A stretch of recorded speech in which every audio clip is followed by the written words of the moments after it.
لا، ما عاد يرعبني ظلم يهددني، لا شيء أخسره.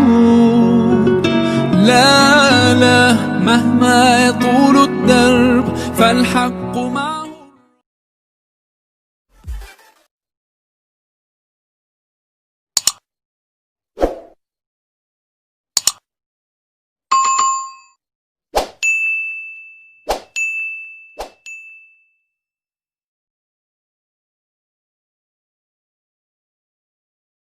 أعوذ بالله من الشيطان الرجيم. بسم الله الرحمن الرحيم. تبارك الذي بيده الملك وهو على كل شيء قدير. الذي خلق الموت والحياة ليبلوكم أيكم أحسن عملا وهو العزيز الغفور. الذي خلق 7 سماوات طباقا ما ترى في خلق الرحمن من تفاوت فارجع البصر هل ترى من فطور ثم ارجع البصر كرتين ينقلب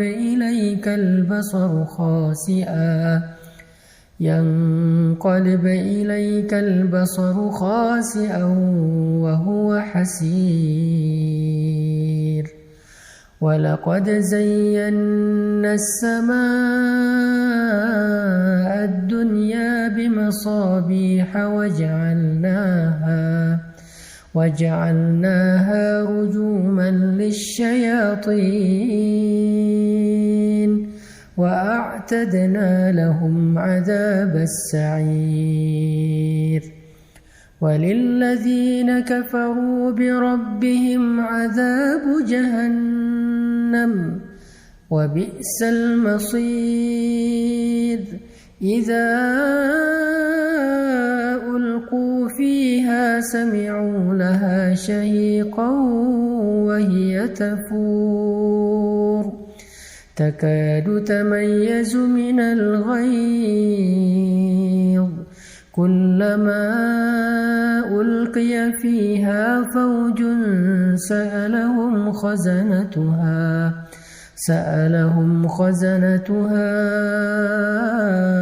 ألم يأتكم نذير. قالوا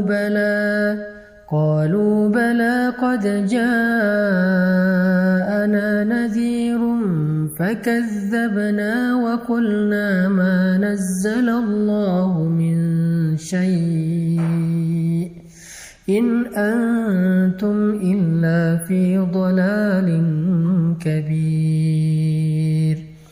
وقالوا لو كنا نسمع أو نعقل ما كنا في أصحاب السعير فاعترفوا بذنبهم فسحقا لأصحاب السعير. إن الذين يخشون ربهم بالغيب لهم مغفرة وأجر كبير. وأسروا قولكم أو اجهروا به إنه عليم بذات الصدور. ألا يعلم من خلق وهو اللطيف الخبير. هو الذي جعل لكم الأرض ذلولا فامشوا في مناكبها وكلوا من رزقه وإليه النشور. أأمنتم من في السماء أن يخسف بكم الأرض فإذا هي تمور أم أمنتم من في السماء أن يرسل عليكم حاصبا فستعلمون كيف نذير ولقد كذب الذين من قبلهم فكيف كان نكير أولم يروا إلى الطير فوقهم صافات ويقبضن ما يمسكهن إلا الرحمن إنه بكل شيء بصير أمن هذا الذي هو جند لكم ينصركم من دون الرحمن إن الكافرون إلا في غرور أمن هذا الذي يرزقكم إن أمسك رزقه بل لجوا في عتو ونفور أفمن يمشي مكبا على وجهه أهدى أمن يمشي سويا على صراط مستقيم قل هو الذي أنشأكم وجعل لكم السمع والأبصار والأفئدة قليلا ما تشكرون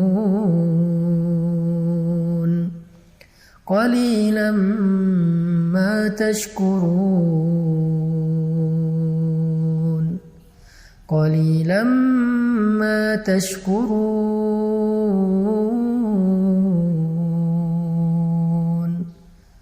قليلا ما تشكرون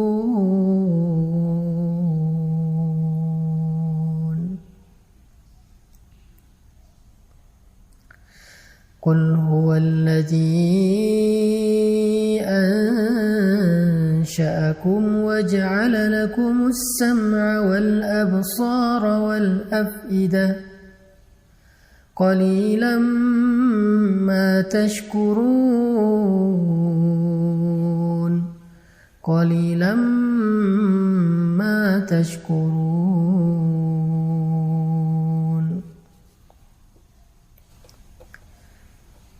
Katakanlah, Dialah yang telah menciptakan kalian, lalu menjadikan untuk kalian pendengaran, penglihatan, dan hati, dan akal pikiran.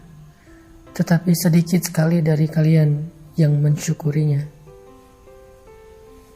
Ini ayat kita banget ya, karena kita juga sering ngerasa pendengaran kita belum dipakai untuk ibadah, penglihatan kita belum dipakai buat ibadah, dan pikiran kita juga masih jarang banget dipakai buat ibadah.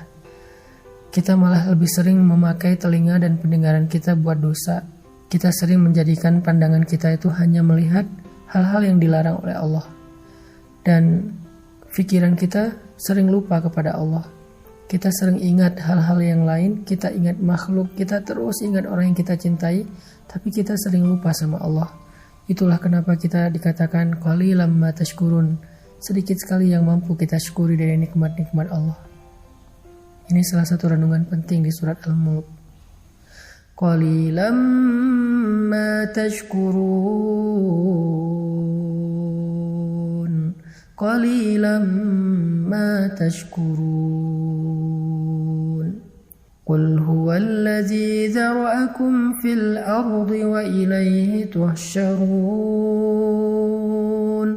ويقولون متى هذا الوعد إن كنتم صادقين قل إنما العلم عند الله وإنما أنا نذير مبين. فلما رأوه زلفة سيئت وجوه الذين كفروا وقيل هذا الذي كنتم به تدعون قل أرأيتم إن أهلكني الله ومن معي أو رحمنا فمن يجير الكافرين من عذاب أليم قل هو الرحمن آمنا به وعليه توكلنا فستعلمون من هو في ضلال مبين قل أرأيتم إن أصبح ماؤكم غورا فمن يأتيكم بماء معين. Di ayat terakhir ini Allah nanya sama kita tentang kekuasaannya. Karena Allah pengen kita nggak ragu sama sekali tentang Allah itu maha kuasa. Allah itu bisa apa aja yang dia kehendaki, sehingga harusnya kita berserah diri kepada Allah. Makanya Allah nanya di ayat terakhir, coba kalian sebutkan, kalau sumur kalian menjadi kering, kalau tanah kalian menjadi gersang, kalau sungai-sungai kalian nggak lagi mengalir, maka siapa yang mendatangkan untuk kalian air yang jernih? Siapa yang menurunkan hujan? Siapa yang menjadikan tanaman-tanaman kita bisa tersirami dengan air lalu tumbuh dan kita menikmati hasilnya? Siapa yang menjadikan sumur-sumur kita menjadi penuh? Allah Subhanahu wa Ta'ala Maha Kuasa memelihara kita. Itu Allah baru ngasih satu contoh, yaitu air ketika kita dalam musim kemarau yang panjang. Kalau dalam contoh ini aja kita yakin bahwa Allah Maha Kuasa, Allah lah yang selama ini ngasih kita rezeki, ngasih kita pemeliharaan. Terus kenapa kita nggak berserah diri aja sama Allah Subhanahu Wa Taala sehingga hati kita menjadi tenang? Kenapa kita nggak memperbaiki hubungan kita dengan Allah sehingga ketika kita butuh Allah, Allah akan membantu kita? Makanya Allah bertanya tentang surat Al-Mulk, surat tentang kekuasaan Allah. Allah nanya, kalau sumur kalian kering, siapa yang mendatangkan kalian air yang jernih? Itu ada pertanyaan akidah yang kita hanya bisa menjawabnya dengan iman, bukan dengan lisan. Yakin gak kita yang mendatangkan air itu Allah? Yakin gak kita bahwa yang memelihara itu Allah? Yakin gak bahwa yang memberi rezeki itu Allah? Sehingga kita gak boleh merasa kecil hati, putus asa hanya gara-gara kita kehilangan seseorang yang berpengaruh bagi kita. Hanya gara-gara kita kehilangan seseorang yang kita berharap dia bisa bantu kita. Hanya gara-gara kita ditinggalkan oleh makhluk. La, masih ada Allah bersama kita. Sehingga kalimat Nabi, la tahzan, innallaha ma'ana. Jangan khawatir kalau kita lapar. Jangan khawatir kalau kita sedang gak punya rezeki. Karena Allah yang mendatangkan air hujan, maka Allah juga yang bisa mendatangkan rezeki untuk kita. Kita baca sekali lagi dengan renungan akhir dari ayat surat Al-Mulk. Qul ara'aytum in asbaha ma'ukum ghawra faman ya'tikum bima'in ma'in. Sadaqallahul adzim.